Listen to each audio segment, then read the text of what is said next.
batelani Kongo. Yahweh, Yahweh, bénissani Kongo. Yahweh, Yahweh, batelani Kongo.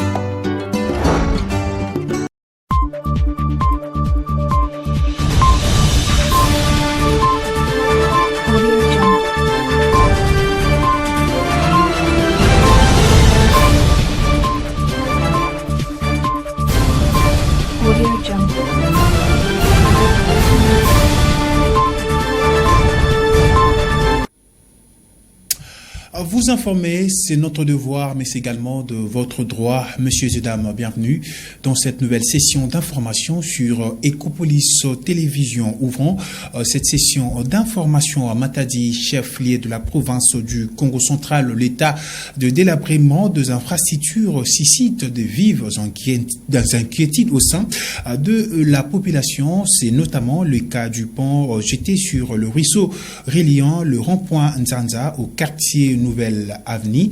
Cet ouvrage se trouve à ce jour dans un état de délabrement très avancé. Face à cette situation, les populations lancent un appel aux autorités compétentes afin qu'une solution durable soit à trouver. Le détail dans ces reportages de Salem Malonda et Kras Falanka. L'état dégradant des routes et passerelles est un véritable défi pour les autorités communales et urbaines. Plusieurs ponts sont dans un état de délabrement très avancé dans la ville de Matadi, chef-lieu de la province du Congo central.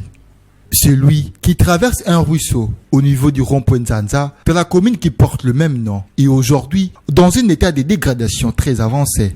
L'armature présente des fissures, l'équilé se dégrade du jour le jour. Au-dessus du pont, les bétons n'est plus en bon état. De trous béants visibles par-ci par-là. Cette infrastructure présente aujourd'hui le risque d'effondrement. En dépit de son dégradation, ces ponts s'est transformé en un point de vente. Les usagers, motocyclistes, véhicules à poids léger qui ont été transformés, c'est lié à un parking courant un risque énorme. Interviewé pour la cause, Madame le bourgmestre de la commune de Nzanza, Lelo Masomba Nana Esther, consciente du drame dont fait face sa population, a brossé la surie de démarches entreprises. Nous avons fait descendre nos agents de service TPI de la commune pour aller constater. Et ils sont venus effectivement avec le rapport pour nous dire que vraiment, ça demande de gros travaux que la commune ne sera pas même fait, mais que nous, à notre tour, nous allons écrire à la hiérarchie, beaucoup plus à l'autorité de la ville pour pouvoir trouver une solution urgente par rapport à ça, afin que pour mettre chaque personne hors du danger. Parce que c'est un pont qui a fait des années et son état est vraiment pas bon. Les agents de la TP ont aussi constaté, et je sais que quand l'autorité de la ville va voir notre correspondance, il enverra aussi les techniciens pour venir faire aussi le même constat. Et la solution sera, pendant un certain temps, on a interdit, et c'est ce qu'on fait toujours, chaque fois quand les gens se retournent, parce qu'ils ont toujours tendance de retourner sur le lieu où on a interdit, mais chaque fois, tout de l'autre côté, où on a trouvé vraiment il y a un grand danger de l'autre côté, les gens ne rentrent pas sur le pont. À moins qu'un d'eux puisse retourner, et quand chaque fois, on envoie des agents de l'ordre pour les remettre là où ils doivent vendre. Et puis parlons santé dans cette session d'information. La riposte contre l'épidémie d'Ebola, le Royaume-Uni passe à la vitesse supérieure en République démocratique du Congo. Une délégation britannique reçue le jeudi 28 mai dernier par le chef de l'État Félix Antoine Tshisekedi Tshilombo a annoncé le déblocage d'une aide d'urgence de 20 millions de livres sterling. Ces financements massifs visent à stopper la résurgence du virus dans l'est du pays. Le détail avec notre consoeur de la RTNC. les différentes frontières se ferment pour éviter la maladie à virus Ebola qui sévit dans la partie est de la RDC, la riposte contre cette épidémie s'intensifie dans les zones touchées grâce à la première contribution du gouvernement congolais, mais aussi avec l'aide des partenaires traditionnels. Ce jeudi, la RD Congo vient d'enregistrer un appui significatif de Grande-Bretagne. Reçue par le chef de l'État ce jeudi à la Cité de l'Union africaine, la baronne Jenny Chapman, ministre d'État en charge du développement international et de l'Afrique, a apporté une enveloppe de 20 millions de livres sterling pour soutenir la riposte. Nous savons que la République démocratique du Congo a une grande expérience sur ça. La Grande-Bretagne a pris un engagement allant autour de 20 millions de livres. C'est en cela que va consister la riposte. Elle a pour objectif d'aider à ce que le plus vite possible cette épidémie soit contenue pour permettre aux communautés et aux autres partenaires de pouvoir reprendre leur vie normale et continuer et contenir les cas de décès le plus possible. Au cours de cette audience, la baronne britannique et le chef de l'État ont évoqué d'autres questions, notamment l'économie. Nous avons ensuite abordé les questions relatives à notre collaboration économique que la Grande-Bretagne a toujours entretenue avec la République démocratique du Congo. Nous avons parlé de plusieurs sujets dans ce sens-là et ensuite nous sommes souhaités bonne chance pour la Coupe du Monde où la République démocratique du Congo se retrouve en même temps que la Grande-Bretagne. Le chef d'État a rassuré son interlocutrice de la résilience de la RD à cette nouvelle crise sanitaire. Tout est mis en œuvre pour contenir cette épidémie comme elle l'a fait avec les précédentes. Restons toujours dans ce même chapitre. Face à la résurgence d'Ebola à Bunia, la riposte humanitaire passe à la vitesse supérieure.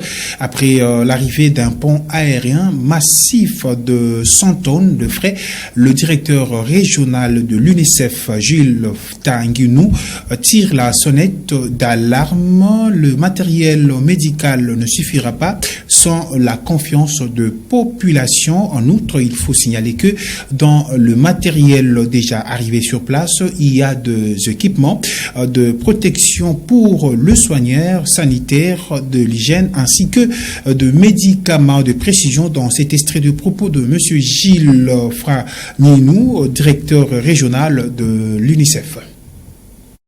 Voilà, la situation est grave dans le nord-est de la RDC et nous sommes en train de nous battre contre l'épidémie Ebola et le temps joue ici contre nous.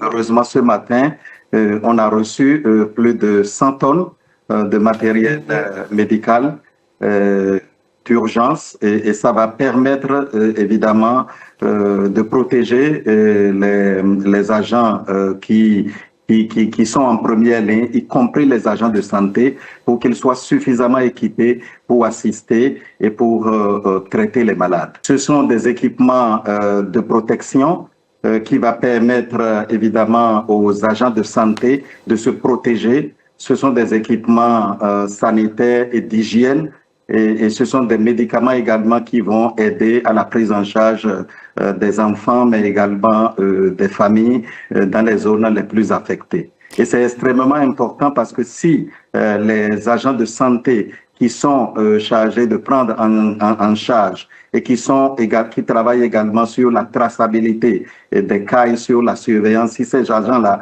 ne sont pas protégés, notre réponse ne sera pas efficace. La première chose dont les agents de santé ont besoin, c'est les équipements de protection.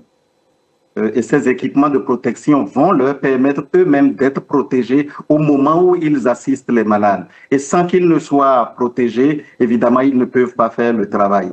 Deuxièmement, pour la surveillance, il faut que les agents également qui font la surveillance soient équipés et soient bien protégés. Comme je l'ai dit, le temps joue ici contre nous et la rapidité à répondre va nous permettre de contenir le mal parce que la propagation va à une vitesse exponentielle.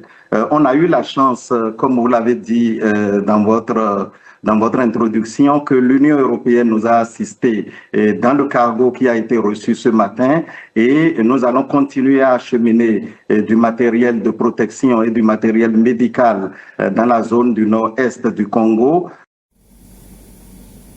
Parlons sport dans ces numéros du journal. Intensité et sourire à Liège. Les Léopards de la République démocratique du Congo ont effectué leur 3e séance d'entraînement en Belgique. Le sélectionneur Sébastien Desabre accélère les réglages tactiques à quelques jours du choc amical contre le Danemark. Commentaire avec Salem Alonda.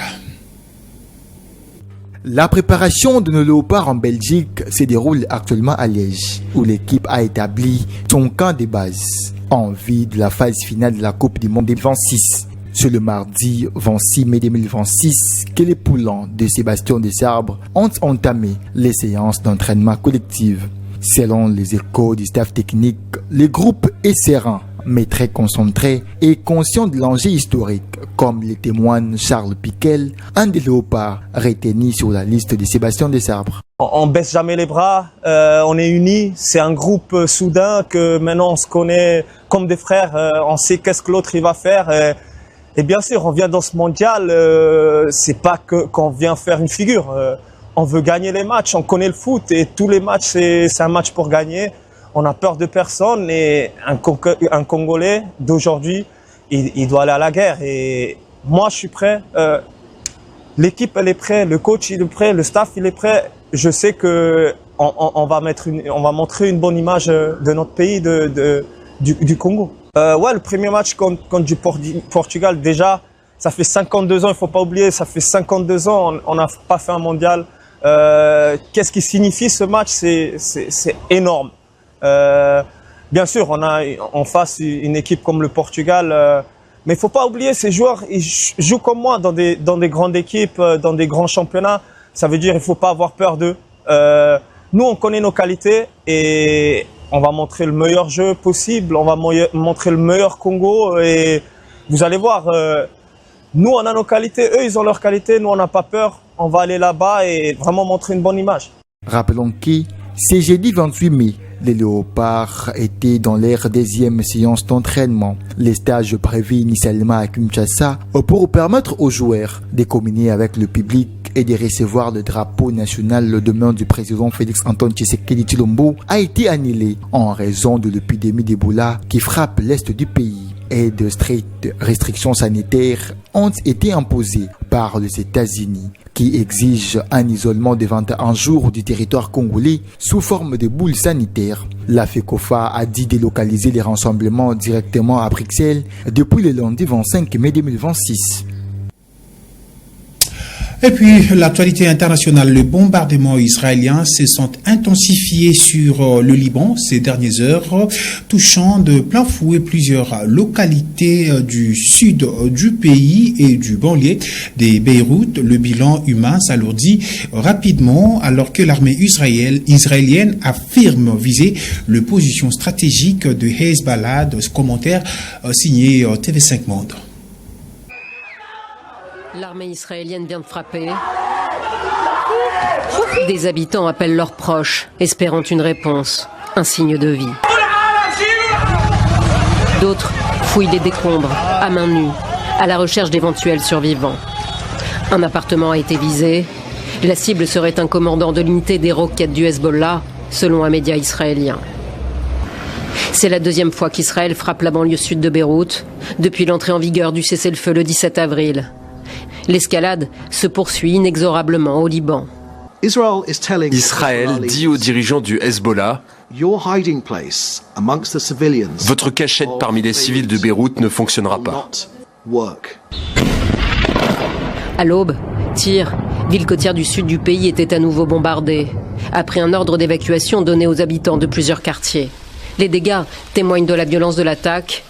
Certains refusent encore de quitter la cité millénaire.